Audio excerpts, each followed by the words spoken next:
This is part 4 of a series of videos showing how the ends of a special kind of braided nylon wire rope used in the upper portion of FAD mooring can be terminated in a reliable, long-lasting manner. As the process I'm about to present in this video is going to be long and boring, I shall speed up the video from time to time. Anyone who wishes to see the process in real time may slow down or pause during playback if needed. I find it very difficult to explain in words the process that we are seeing now. One will only have to watch carefully to understand what is being presented here. What my colleague is doing now is finding a way to attain a weaved portion on the rope that can be slid back and distributed over the spliced section of the wire rope without undoing the original weave completely, if that makes sense. After some time, we shall see how it can be achieved. I'm not very good at describing things, and English language not being my native tongue, I will simply keep quiet and let you watch the process, if you so desire.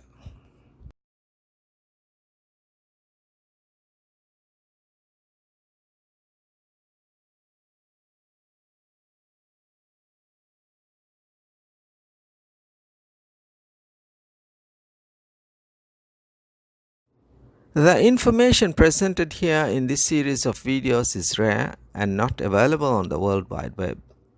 These days, we are blessed with the ability to find information on almost anything we wish to know about. But so far, I have not come across anything of the sort on the web I am presenting here, and I can understand why. And that is the reason why I have decided to make this information available to those who may benefit from being able to watch this and add to their knowledge.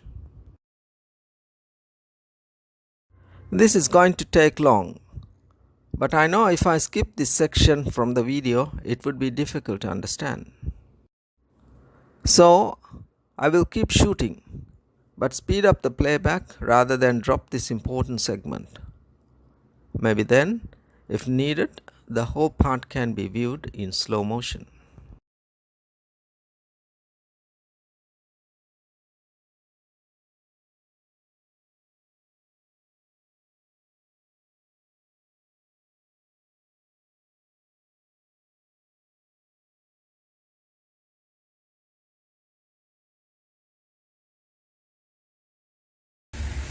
Ibrahim undo ekkada me kammaru oligen me ine ane hammo ekkom wa kandangoske e gaganda ka kiha hisab ho depth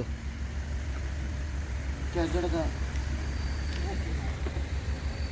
yana dihawar ka photo da barwar ka photo da eta hama huri ane hama hus war baवर kammaru oli sorry kammaru to fenna kanedda असलो अलवड़ येनो कम्मार ಏಗ ಮತಿ ಕೊಡಿ Kammar ಮೀಮೆ ಅಸ್ಸಾಡ ಆರ್ಮ me ದಾಗಡ ರಾಸಾರ Punja diving ಕೊಗ್ಗೆ ಪಾಡಗ really ಗೊತ್ತ ಇನ್ನ ಗೊತ್ತ ದಾಗಡ photo ಅಡಿಯ ಅಸ್ಸಾರು ಗಮೆ ಎಕ್ಕದ ದಾಗಡ ಹರಕೊರ ಅಸ್ಸಾ ಎದೆ ದಾಗಡ ಮೇ ಹೋರಿ ಹೋರಿ ಅನ್ನು ಉನ್ನ මේක මෙහ නේබරේ ගොතන කේති ගොස් කේති තමයි බ්‍රේ ෆොටෝ අවුන ආදන්නේ ති එහෙම්ම නේද අනේ කම්මාරෝලි කියන්නේ නේද මම හොදිනා මේ ආහාරම නාම හැම එමෙන් හදාච්චි මස්වරිකම රංගලවනි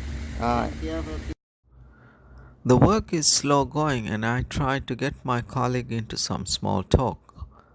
Actually, not small talk.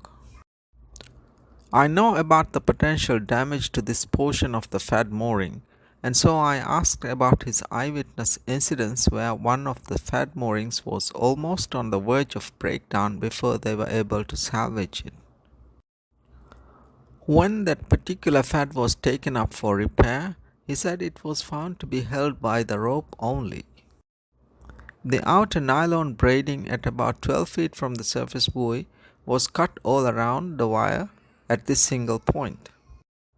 There were plenty of entangled nylon monofilament lines wrapped around the rope on the top portion of the mooring. This obviously is due to handline fishing close to the FAD buoy.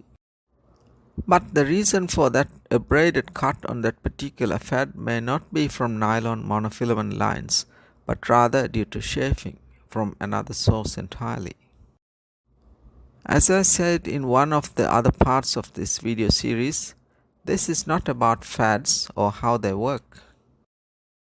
But since we have plenty of time while watching this, I thought of talking a little bit about FADs in general in order to explain the reason for the near loss of that particular FAD he talked about just now.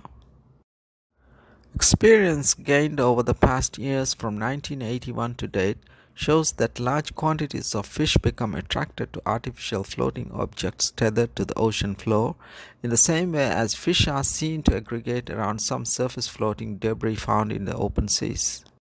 The advantages of utilizing FADs for fishing are innumerable. The one and only problem that was faced at the early stages of our FAD program was the unpredictable durability and premature loss of these devices, which often caused the loss of not only the FAD itself but also large quantities of fish attracted to them. Considerable effort has been made to improve the reliability of FADs and to further the development of FAD systems in the Maldives. Premature loss of FAD systems installed during the early phase of the Maldivian FAD program remained a mystery. We could not find reasonable answers to prompting questions as to why FAD systems get lost or how this could be overcome. Soon after deployment, all FAD systems performed very well with regard to fishing. Large quantities of various types of fish species aggregated to the FAD, thereby helping fishermen increase their catch and at the same time reduce search time and fuel consumption. Early FAD systems gave the fishermen very high hopes, but for a short while. After excellent performance for a couple of months, the FAD was no longer there when the fishermen go out fishing the next day. Seldom was any part of the failed mooring retrieved, and hence there was no clue to help determine its failure mechanism. The assumptions made were many and varied back then. It was assumed that fish bite on the mooring line could be the reason. It was also assumed that FAD losses were due to the use of incompatible materials that were used in the design and fabrication of FAD buoys and mooring systems. Inappropriate site selection was also felt to be one of the reasons. And also it was thought that FAD losses were due to rundown by passing ships. Vandalism, although the least suspected cause, was nevertheless a probable cause of FAD loss. From a technical standpoint, there were many more speculations specific to FAD buoy fabrication, mooring and anchor design, material selection and hardware components such as chains, shackles, thimbles, swivels, etc. Despite the uncertainties and confusion, one thing remained evident. Large quantities of fish become attracted to these devices, and fishermen are bound to benefit immensely by the use of FADs.